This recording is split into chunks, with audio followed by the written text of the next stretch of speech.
Hello, I'm continuing telling you about my project with the off-road Cadillac. It's a nice car and I just don't want to throw it away, and it really drives well, and I'm continuing upgrading it. So I got my axle, just got it today, and I already installed it here. Uh, this is how the car looked like, and now with this kind of wheels, and in the motor compartment we have a regular case, plastic case, where a electrical motor was installed with plastic gears. Eventually, when I added more batteries to this car, the mechanism broke down because the plastic gears didn't survive for a long time. Then, as I told in the previous videos, I installed this axle, which is different from this one that I have now. The gears in this axle are plastic. So when I tried to test this car, this plastic gear, which is connected with a shaft with another gear on it, just tore away that gear. The mechanism just didn't resist the power that I applied. I applied 7.4 volts and it was too powerful for these gears. So then I found out that you can actually buy the same piece but with metal gears, and now it's already installed on the car. It's here, and I opened the gearbox and I checked the gears. They are really made of metal. As you can see, I placed this electrical motor on top here, and from the factory the car had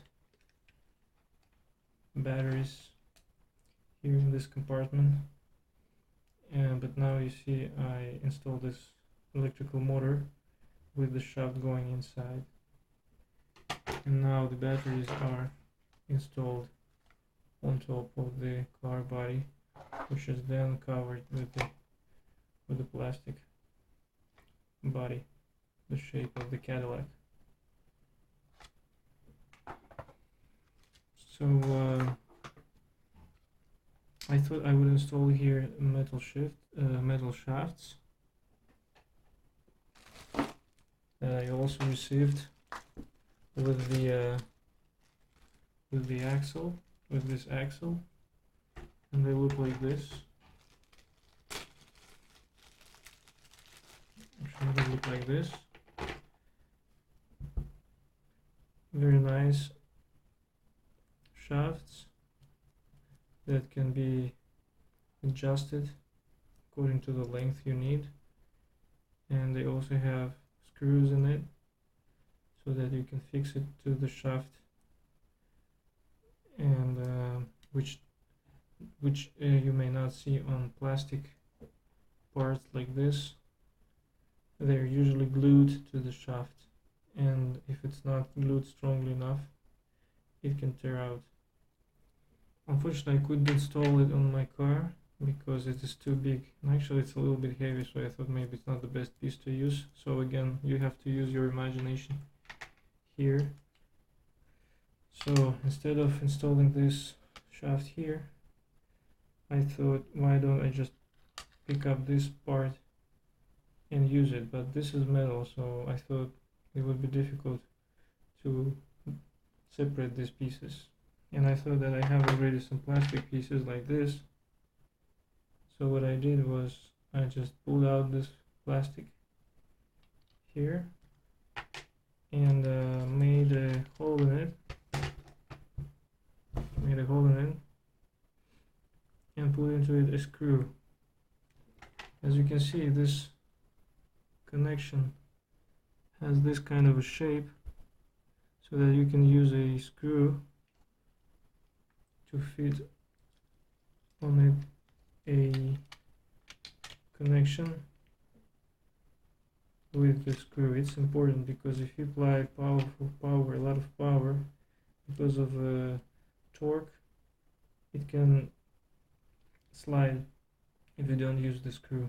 If it's glued, the shaft can slide and stop moving the axle. So I'm trying to use the screw, otherwise I think it won't work. So now what I have to do is to fit in this motor again. I had to, as you can see, cut out some holes in the body. Use again your imagination how to fit the motor in a different position, and actually a lot of fun. You need to invent things. So I use this metal pieces to fix the electrical motor here, and I was lucky that the battery compartment cover fitted so nicely that it actually presses the motor against this fitting, so it's actually installed pretty tightly, and I used some bolts to fix the motor in its place as well. So now I will have to connect all the wires again. This time the wires attempt to disconnect from the motor, so I think I will weld them again with those connectors that I have. So I'm gonna now put these wires with connectors so that I don't have to use insulation like this and connections like this, just weld it and then connect necessary wires to the battery and to the remote control unit. Let's see how it goes. I'll show you the result in the next video.